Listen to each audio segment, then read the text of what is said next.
come to relationships with friends, तो जो हमारे फ्रेंड्स के रिलेशन होते हैं ऑब्वियसली वो सबसे अलग होते हैं. में फैमिली की इन्वॉल्वमेंट भी नहीं होती, कुछ नहीं होती, and we are more happy to you know, I think that's the best relationship we can ever have, that's friendship.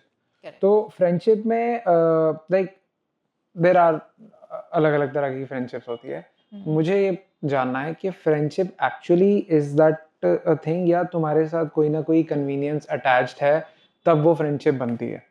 Like कोई तुम्हारे साथ में यू नो हमेशा चलने को रेडी है, कहीं भी घूमने जाना है, he is always there for you, तो वो तुम्हें एक सपोर्ट हो जाता है कि यार चल कोई साथ में है. तो वो फ्रेंडशिप एक्चुअली फ्रेंडशिप है, या इट्स जस्ट दैट कि कोई ना कोई कन्वीनियंस उसके साथ में अटैच्ड है, that is the reason friendship चल रही है. कुछ फ्रेंडशिप्स वैसे होती है जो सिर्फ कन्वीनियंस के हिसाब से चलती है. Okay. And there are no boundaries in that friendship. तो वो फ्रेंडशिप में भी एक बाउंड्री रहना ज़रूरी है.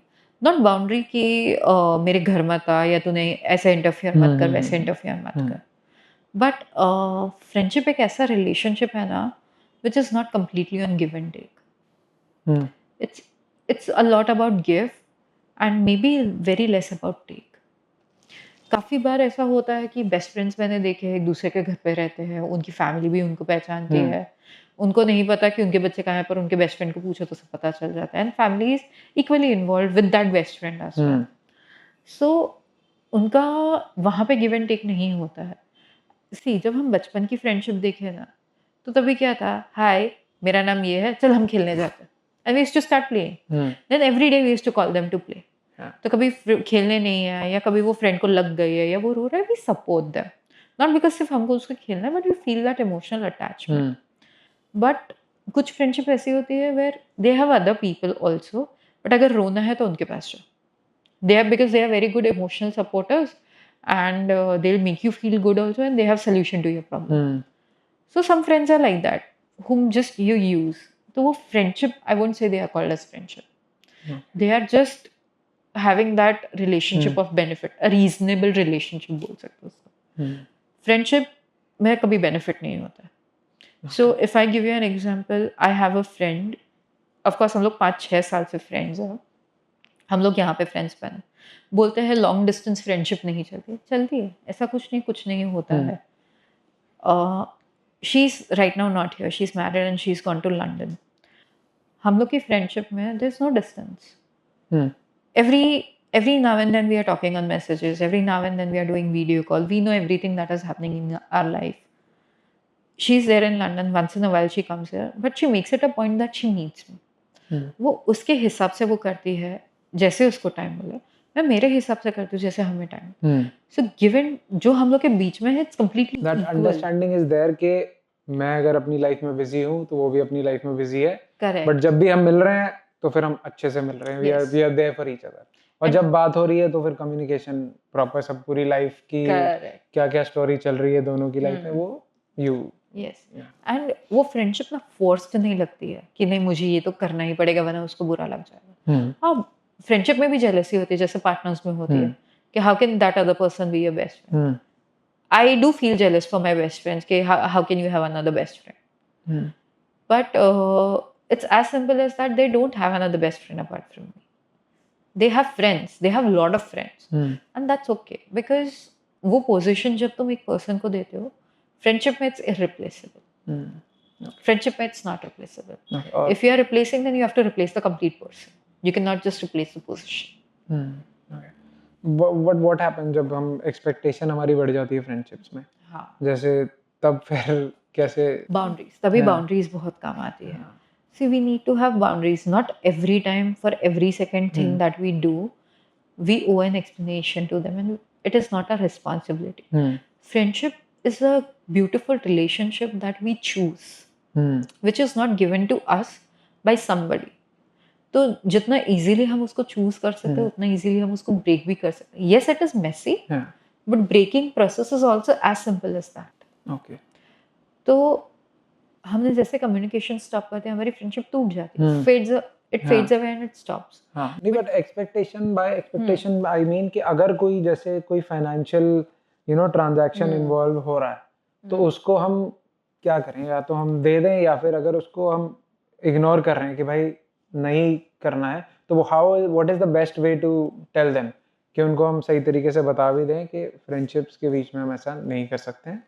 डायरेक्टली हाँ कम्युनिकेट, बिकॉज अगर वो तुम्हारा फ्रेंड है and if that person is genuinely your true friend, हाँ will not feel bad.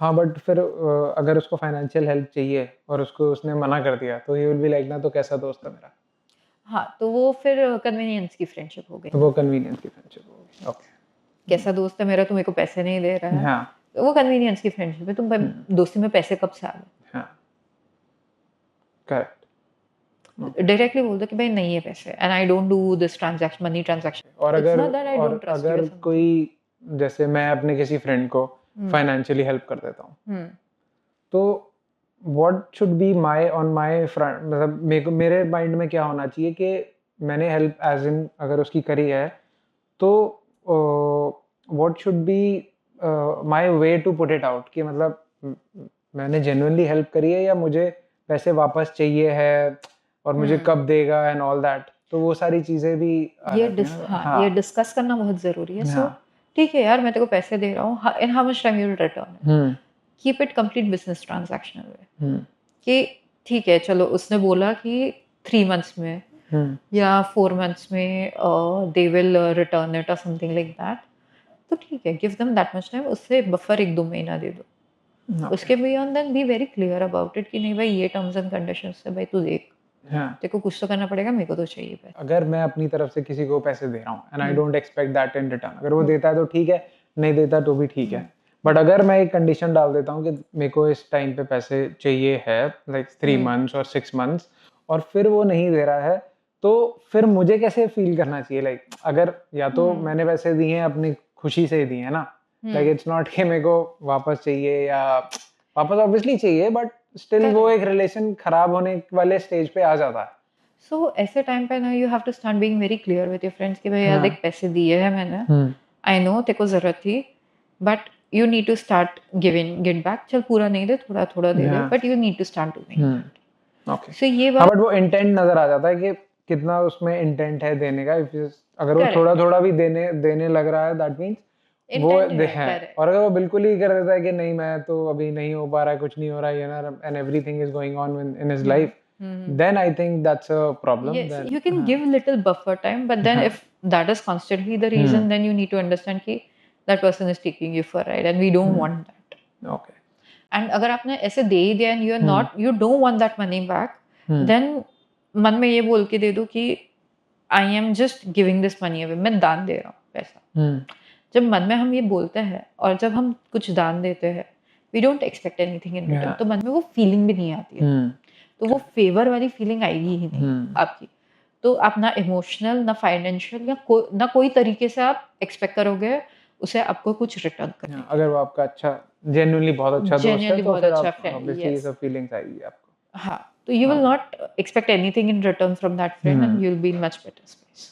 Okay अच्छा अब अगर हमारे फ्रेंड्स कुछ गलत कर रहे हैं, जैसे हमें समझ आ रहा है कि यार ये तो गलत कर रहा है, तो उनको हम कैसे बोल सकते हैं सही से कि मतलब एक प्रॉपर वे में सटली उनको ये बताना कि भाई ये तू गलत कर रहा है या ये तू गलत कर रही है, इसको हम कैसे एक्सप्रेस कर सकते हैं उनको?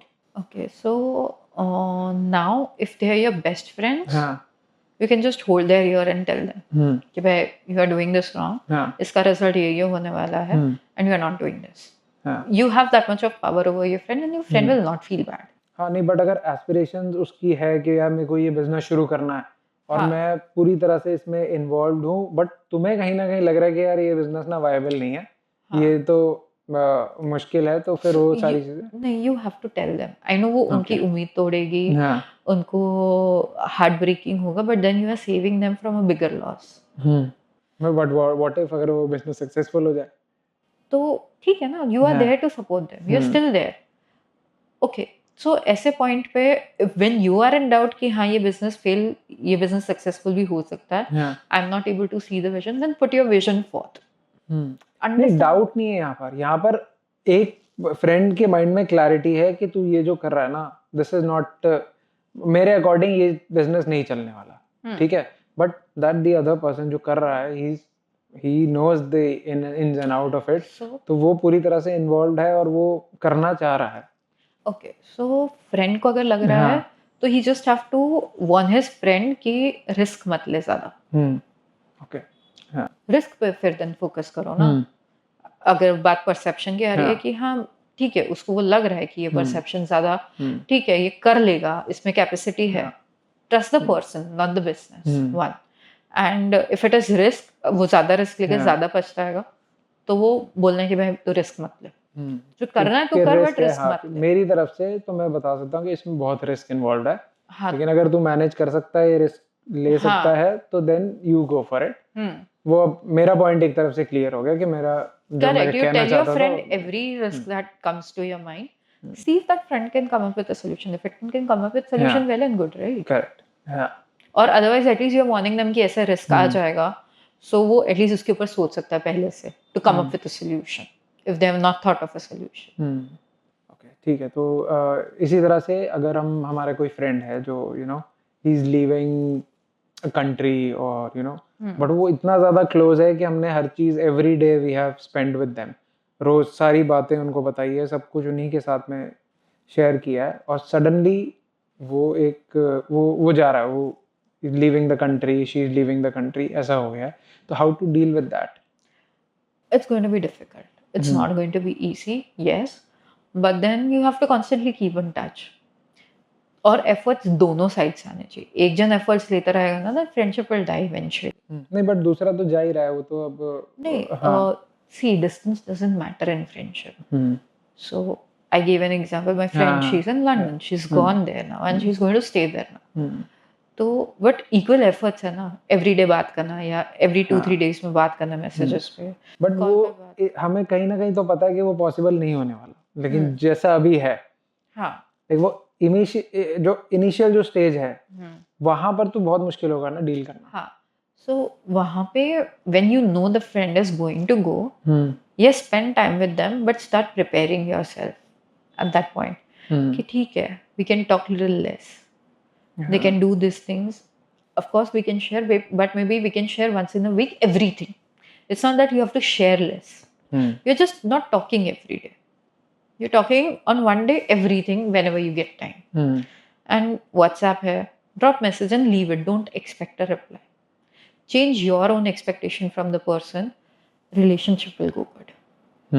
And it's if the person is going out of the time difference होने वाले हैं, बट एक जेन्युइन एफर्ट दोनों भी ले सकते हैं कि at least once in a week या once in a while both of them can connect with each other.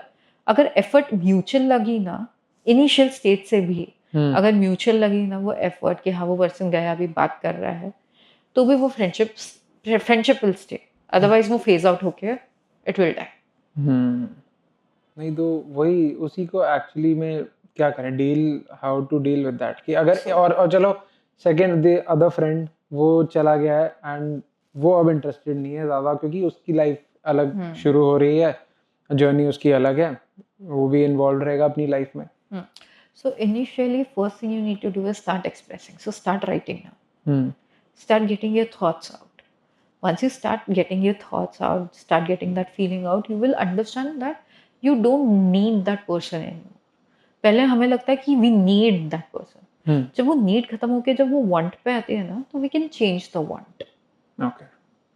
अभी हमें कुछ चीज़ चाहिए because हमें उसकी ज़रूरत है, या हमें वो सिर्फ चीज़ चाहिए because हमें वो पसंद है, उसमें फ़र्क है। तो ज़रूरत से पसंद पे आना ज़रूरी है फ्रेंडशिप में भी। तो अगर वो चीज़ का वो वहाँ पे ट्रांजिशन आता है ना, तो चीज़ें और ईजी होगी। और best way to deal with it is get your feelings and thoughts out. अंदर रख के कुछ नहीं होने वाला। सो जनरली अगर वो लोग लिखना स्टार्ट कर देते हैं, इनिशियली वो फ्रेंड के नाम से लेटर्स लिखे एंड देन वो लेटर्स धीरे धीरे वो नाम हटा दे, just get their feelings out. और वो लेटर्स होके जो वो उनको भेजेंगे नहीं, they just have to start getting their feelings out. तो धीरे धीरे वो फ्रेंड की नीड, जो ज़रूरत है, वो कम हो जाएगी, वो ज़रूरत से पसंद पे आ जाएगा। ठीक है, वो पसंद को रिप्लेस करना, चेंज करना, उससे मूव ऑन होना इज लिटिल ईजियर। सो ये एक तरीका है कि वो मूव ऑन कर सकते हैं वो फ्रेंडशिप से जो वो गई है, टूट चुकी है। और जब शादियां हो जाती है तो फ्रेंडशिप एकदम डाउन हो जाती है, वो उसका क्या रीजन है और उसको कैसे हम डील कर सकते हैं, बिकॉज रेगुलर बेसिस पे वही same thing which someone goes out of the country, ऐसा वाला। करेक्ट। तो शादियाँ हो जाती है ना, अगेन इसमें दोनों चीज़ें होती है। सबसे पहली चीज़ है तो एफर्ट, अगर दोनों एंड से एफर्ट है तो वो टिकेगी। अगर दोनों एंड से एफर्ट नहीं है, yes the other person has got married, ये फ्रेंड को भी समझना चाहिए कि उसकी अभी शादी हो गई है, तो उतना उसके पास टाइम ही नहीं बचेगा कि वो इन्वॉल्व करे, because she has to build new relationship और he has to build new relationship. तो उसमें जाना does not make sense, but उससे थोड़ा एक स्टेप बैक लेके try and meet and spend time whenever possible. और अगर other person interested है ही नहीं, तो same process will also help. Getting thoughts and feelings out, emotions out, and slowly replacing that. Marriage के लिए भी वो help कर देता है, and also helps anybody who is not there for you. ठीक है, तो अब हम अपने लास्ट सेगमेंट पे आते हैं, which is business relationships. I think we have covered almost all relationships, marriages, friendship, parents and son. Yes. So now business relationships को हम किस तरह से maintain कर सकते हैं when we, जब हमें पता चल जाता है कि यार दूसरा पार्टनर जो है ना he is not that much involved in our business, तो उन relations को हम कैसे maintain कर सकते हैं? Okay. So business relationship ना, everything I would suggest do not keep things verbal. Keep things everything on paper. Okay. अगर दो पार्टनर्स है इक्वल, चलो पेपर पे इक्वल पार्टनर्स है, but one person is only putting everything and the other person is not putting, तो probably have a lawyer to have that clause. Okay. सबसे पहली चीज। दूसरी चीज, emotionally how to deal with that. वो partners पहले अगर वो लोग फ्रेंड्स थे उससे वो पार्टनर्स बने, so they should have enough comfort level to communicate on those lines कि भाई मैं कर रहा हूँ सब, तू नहीं कर रहा है। सामने वाले को बुरा लगेगा, यस, वो मेसी भी होगा, अनकंफर्टेबल भी होगा, बट ये हाईलाइट करना, पॉइंट आउट करना जरूरी है। बट अगर वो नहीं, उसके बाद भी वर्क नहीं कर रहा है, तो इट्स वेरी इंपॉर्टेंट कि फिर वो छोड़ दो partnership, because in the end it is going to frustrate you. Okay, तो what can be the things जो हमें ध्यान में रखनी चाहिए before getting into a partnership? That जो भी हम बोल रहे हैं, जो भी हम कमिटमेंट करें, even though if the person is best friend, keep business separate from friendship. Okay. Friends अब बाहर हो, ऑफिस के दरवाजे के बाहर हो आप, ऑफिस के दरवाजे के अंदर you are partners. Do equal work, do what others are good at, and keep everything on paper. Okay. Equally होना चाहिए। जहाँ पे किसी पर्सन ने स्लैक किया, ठीक है, समटाइम्स होता है, इमोशनली स्लैक कर रहे हैं, other person is covering up, it's okay, sometimes is okay, but not always. ये चीज का ध्यान रखना है, और ये चीज एवरी नाउ एंड देन जब भी आए, they have to express it to each other, not point it out but express it. Taunt नहीं मारना है। एक्सप्रेस करने का एक सिंपल तरीका होता है कि उसको बोले कि भाई देख, ये तेरा काम था, I understand you were slacking, so you do this work, अभी now you are feeling better, तो now I will take a break, you do this work. It's a business transaction, जो है वो क्लियर रखो, वरना बिजनेस फ्रेंडशिप भी खराब कर देगा। नहीं, अगर फ्रेंडशिप है ही नहीं, for example there is no friendship, नए लोग आए हैं, तो उनका भी उतना इम्पोर्टेंट है ना कि तुम सारी चीजें पहले ही क्लियर करो before getting into a partnership. Everything should be written, there should be clauses, agreements वगैरह सब होने चाहिए, बिकॉज बाद में ऐसा ना लगे कि यार मैं तो ये बोला सब कुछ, ये बोला था, दैट वाज डन वर्बली, अब सब काम तो मैं ही कर रहा हूँ, और वहां से कोई इन्वॉल्वमेंट नहीं है। So all those things that has to be taken.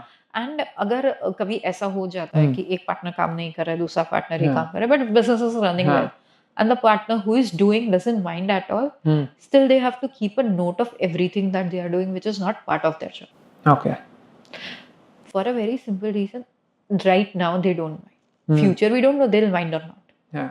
Future में कभी ऐसा हो सकता है कि उनके भी इमरजेंसी आ सकती है, where they will not be able to give. तो ये पार्टनर उठ के ब्लेम नहीं करना चाहिए, अरे you did not do this also, तुमने अपना काम नहीं किया, ये नहीं किया। तो उस पॉइंट के लिए to be on safer side, उनके पास सब नोट होना चाहिए कि उन्होंने कितना काम किया, record basically.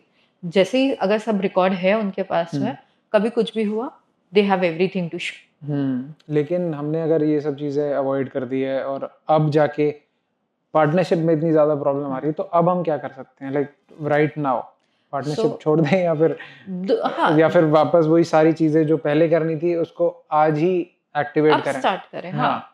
Absolutely, see always you can start whenever you feel comfortable. ऐसा नहीं है कि स्टार्टिंग से ही स्टार्ट करो। अगर अभी भी स्टार्ट करोगे it's okay, but then start everything from the scratch. जो भी है बहुत क्लियरली सब कुछ मेंशन करके स्क्रैच से स्टार्ट करो।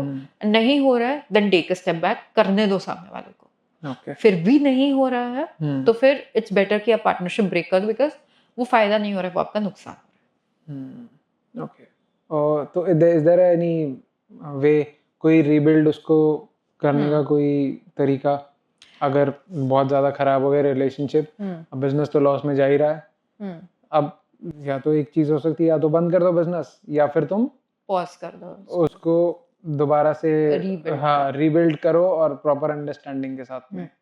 सो है ना, यहाँ पे पार्टनर्स के बीच में खराबी आने के चांसेस कब होते हैं, when there is no clear communication of what is happening.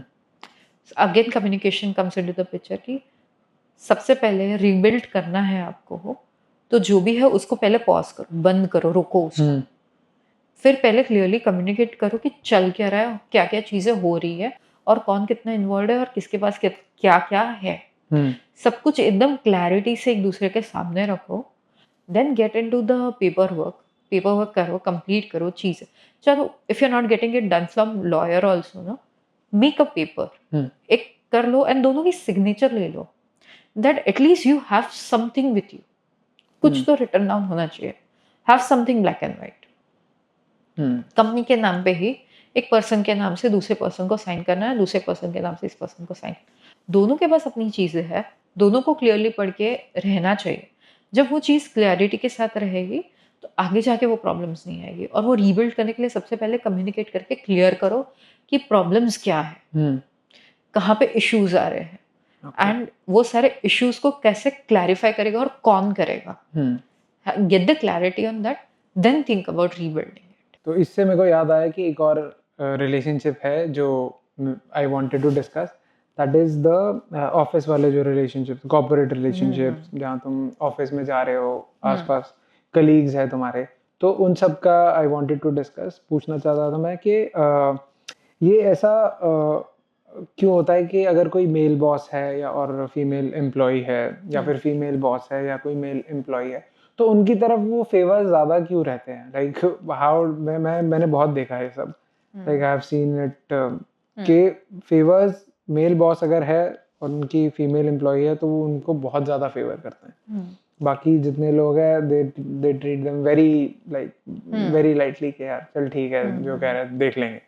But वहाँ पर ऐसे जो मेहरबानी बोलते हैं जिसको, तो ऐसा क्यों? लाइक सो दो रीजंस होते हैं। अगर फीमेल जो एम्प्लॉय है, either they are involved in some emotional or other relationship, that is one reason, or second reason can be with them, with the boss, okay. Yes, or second reason can be that they are very efficient, and bosses sometimes tend to feel that they are so efficient, they are doing everything for the company, they are doing so well, and I'm dealing with them in and out every day, so they tend to feel little protective as a human, on the human basis level they tend to feel protective। तो उसके थोड़ी ज़्यादा बातें सुन लेंगे क्योंकि उनको वो sense लगता है उनके साथ डील कर रहे हैं। बाकी लोगों के साथ शायद वो इतना डील ही नहीं कर रहा है कि उनके साथ वो डिस्कस करे या बात करे या पॉइंट ऑफ व्यू उनका समझे। हाँ, अगर दोनों एंड से अगर वो दूसरे एम्प्लॉयज भी थोड़ी एफर्ट लेके बॉस के साथ बात करते हैं तो भी boss will favour them as well. So it depends on कि अगर वो जो फीमेल है उसके साथ अगर वो रिलेशनशिप उनका क्लोज है, even in terms of business where they are dealing with them more, उनके साथ इंटरैक्शन ज्यादा है, they will feel little protective, whether it is a female boss और whether it is a male boss for the opposite gender. Alright. और अगर कोई अपनी तरफ से कोई अगर मेल बॉस है, वो सेक्सुअल फेवर्स एक्सपेक्ट कर रहा है, कभी कभी हो सकता है उसको ही गेट्स इट, और कभी कभी हो सकता है कि ही डजंट गेट इट, तो वहां पे as a female employ how can I deal with that person? Because in the end मजबूरी तो है, जॉब अभी के टाइम पे जॉब मिलना बहुत मुश्किल है, वी ऑल नो दैट, और कोई अच्छी जॉब है, सिक्योर जॉब है, एवरीथिंग इज देयर, तो वो डायरेक्टली उनको फेस करना every day with those expectations, तो वो सब चीज़ों को कैसे डील कर सकते हैं? ओके, सो जो बॉस है ना, उनके साथ 2-3, एक तो female should stand up for herself, and अकेले हो या 10 जन के सामने हो। आई नो उनकी जॉब का क्वेश्चन आता है and they need the job and all of that, and after the job also they will be questioned, but they need to take stand for themselves. अगर वो नहीं लेंगे अपने लिए स्टैंड, तो उनके लिए कोई स्टैंड लेने नहीं वाला है। Okay. And if they are okay with it, it's their choice. They can go ahead with it. उनकी choice है, उसमें कुछ गलत नहीं है. We are no one to judge that. No. But अगर उनकी choice नहीं है, and if they are asking literally कि तुम ये करो, it's better not to be at that place. तुम्हें promotion देंगे, ज़्यादा पैसे देंगे, you'll not be able to digest it.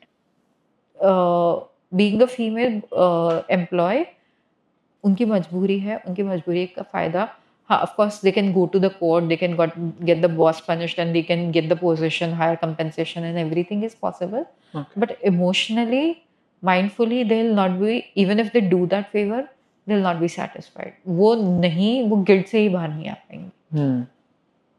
Okay. तो वो बहुत difficult हो जाता है उनके लिए फिर आगे move करना. वो particular job में they can switch jobs, which is a possibility. If they don't want to switch jobs, they need to take a stand for themselves. They can switch departments or something, which I would not recommend. I would still ask them to stand for themselves. I would still मैं उनको यही बोलूँगी कि खड़े रहो अपने लिए. Boss कर रहा है ना, 10 जन के सामने कॉल आउट करो. Do a police complaint. I know it's scary, questions तुम्हें उठाएंगे, तुम्हें ही 10 सवाल पूछे जाएंगे, but now the rules are changing. The court and law is changing. Okay. So it may favor you. Okay. ठीक है, तो अब आते हैं कोलीग्स पे. कोलीग्स आर जो आपके साथ सारा टाइम रहते हैं. कुछ कोलीग्स बहुत अच्छे होते हैं, कुछ colleagues they are not so good. Obviously उनको भी उतना ही काम करके दिखाना है आगे अपने बॉस को. तो मुझे बताना है कि आई वांट टू अंडरस्टैंड कैसे पता लगाया जाए कि कौन सा कलीग इज गुड और कौन सा colleague is not good.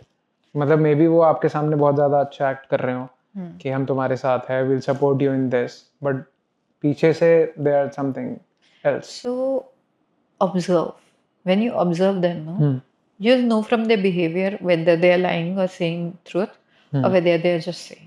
Okay. Because words and actions ना, अगर हम ऑब्जर्व करते हैं ना, it's very easily notable for us कि words and actions मैच कर रहे हैं या नहीं. काफ़ी बार words and actions मैच नहीं करते, फिर वो उन लोग अपने actions के बाद अपने words भी twist कर देते हैं. Okay. और उनको अगर फर्स्ट स्टेज पे जानना है, एकदम इनिशियल स्टेज पे अगर जानना है कि ये बोल रहे हैं पर शायद करेंगे या नहीं, ये भरोसा नहीं हो रहा है ना, put them through small trust test. Okay. जैसे जो बात सबको कॉमनली पता है, tell them that this is a secret which they have not shared with anybody, and कुछ भी किसी के बारे में भी बोल दो. See, observe if they are going and talking about it to others or not. At least if when they are talking to others, are those other people known to you and that person जिसके बारे में आपने बोला है या नहीं. एक छोटा सा ट्रस्ट टेस्ट जैसा है. If they do it, that means they are not your supporters. If they don't do it, that means they are your supporters. Okay. And अगर उन्होंने नहीं भी किया, still you feel they are not your supporters, still you have doubt, then you question. So अगर हम observe करते हैं ना उनका behavior, काफ़ी बार वो लोग बता देते हैं कि क्या है, क्या चीज़ें नहीं करते हैं. वो लोग जो बोल रहे हैं उसमें क्या करते हैं, वो कितना किसको मस्का पॉलिश करते हैं. We have that much of sixth sense कि हम वो समझ जाए कि वो मस्का पॉलिश कर रहे हैं, वो genuinely बोल रहे हैं. तो जब वो पता चल जाए ना, then we can take a step back and then we can decide. Okay. And even though it is colleagues or something, जो आपका भले ऑफिस में friends, you will make best of friends, still make it a point what your job is, you only do it, and whatever work that you have done, you are the one who is going it and presenting it. Don't ask anybody else to present it, because there are high chances they can be very very good friends, but kabhi bhi they can take away your credit. Okay. Don't do that, and don't do it for others also. If someone asks you to present their work, tell them you don't do that. Got it. Simply draw that boundary. Okay. Okay. So offices में extramarital affairs are very normal, I think. तो उसको like is it actually a thing कि सच है ये? Like मेरे को I am not sure about it. Yes yes office में होते हैं हाँ. काफी एक्स्ट्रा मैरिटल अफेयर होते हैं because they and up spending lot of time together. हाँ. So a lot of time people go on business trips together, हाँ. spending a lot of time working together, brainstorming together. So they start feeling that emotionally also they connect well with each other. And they start feeling close to each other and they start having that affair. But after a point in affair, they end up realizing कि नहीं भाई ये person तो नहीं है मेरे लिए तो मेरा ही इंसान जिससे मेरी शादी हुई है या जो मेरे साथ है girlfriend boyfriend. I think that person is better for me. But फिर तब तक तो लेट नहीं होगा लेट हो काफी? जाता है यस. तो अभी इसमें है ना ये चीज भी होती है जब हम अपने पार्टनर को ग्रांटेड लेते हैं. जब हम अपने पार्टनर को ग्रांटेड लेना स्टार्ट करते हैं और हम ये सोचने लगते हैं कि that partner is not going anywhere even after marriage. हम ये सोचते हैं कि अभी तो शादी हो गई अभी क्या है where will this person go that person is not going anywhere. So we take that liberty to do that. And when we take that liberty, we are more than betraying anybody else, we are betraying ourselves. Because हम जानते हैं कि हम गलत कर रहे हैं. और एक्स्ट्रा मैरिटल तो एनीवेज ठीक है ही नहीं. या तो तुम प्रॉपर्ली अपने मैरिज से आउट हो जाओ and then get into it. It's a choice. It's completely a choice. Even though both the people who are getting into affair are married to somebody else, it is still a choice for them to get into affair. But if they love their partner enough they will not. So इससे है ना मुझे एक serial है Friends. I don't know if you have seen और not. उसका एक scene याद आ रहा है. सो वहाँ पे था कि Chandler had gone out station कि वो जाएगा. He had to go. अभी क्रिसमस था तो उसको जाना था काम के लिए. And he had recently got married I guess. या वो मैरिज के पहले का सीन था. तो उसके he was the boss. Actually, he was the boss and he was leading the whole thing. तो उसकी colleague was trying to get with him. So he said that I'm married. So she said what? I am also married. So what? He said, see, no, I love my wife a lot and I really like her and I cannot do this to her. So that girl, his employee, is asking, is that a thing that does really exist? So a lot of people think it's okay to do that because everybody is doing it. But that's not true. It's a choice. And he chooses not to do that. ठीक है. तो last question इस segment का ये है, office politics में हमको actively involve रहना चाहिए या उससे दूर रहना चाहिए? न्यूट्रल रहना चाहिए. सो पता होना चाहिए क्या चल रहा है क्या नहीं चल रहा है. सी वो पॉलिटिक्स है. If you participate in it, it can come on to you as well. But if you are informed about it, you know when to take what step for yourself. And that's not part of your life and that's not part of your job. You need to secure yourself first. And if you want, you can secure your friend also with you. By not participating or not getting involved in it if it's starting for you. अगर कोई आ रहा है, कोई आपके साथ fight या कोई politics start करने की कोशिश कर रहा है, you don't have to respond back in the same way. You have to respond back by withdrawing. Not withdrawing into the case where जहाँ पे आप अपना काम करना छोड़ दो या अपना क्रेडिट नहीं लो. नहीं, आप उसके साथ डील मत करो. Deal with the higher authorities. उसको जो करना है करने दो. They are not your competition. They are not the people that you have to deal with. आपको अपना काम करना है. आपको आपके पर्सन के साथ डील करना है. If they are putting things on you, take a step back. Ask for money. Ask for their salary. बोलो कि भाई ठीक है, मैं if you want my help, I'll do it for you. You can take the credit. You give me your money. You give me your paycheck. I know it sounds very crude, but it works. Then people stop playing politics with you. Alright. Okay. But होती बहुत ज़्यादा politics is like अभी तो बहुत ज़्यादा people lose their jobs also. Absolutely, they do. So ऐसे time पे ना take a step back. That's why you have to be informed about it कि क्या चल रहा है. पता होना चाहिए. पता है तो तुम अपने आप को सिक्योर कर पाओगे. I think that's about it. बस यही सब मेरे questions थे. I think बहुत अच्छा सेशन था. मेरे को तो बहुत मजा आया. Because a lot of questions were solved. We have covered सारे topics. सब कर लिया हमने cover. Parents and kids, all cheating, friendship, marriages, सब cover हो गया. And I think लोग इससे काफ़ी रिलेट कर पाए. आई होप लोग काफ़ी रिलेट कर रिलेट पाए, कर पाए yes. इससे.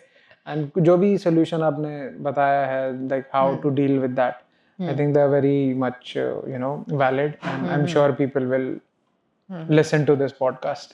Yes, hopefully, yes. Thank you for coming. Thank you. Thank you so much for having me, Jitin. And it was very lovely podcast. Amazingly done. Thank you. Thank you.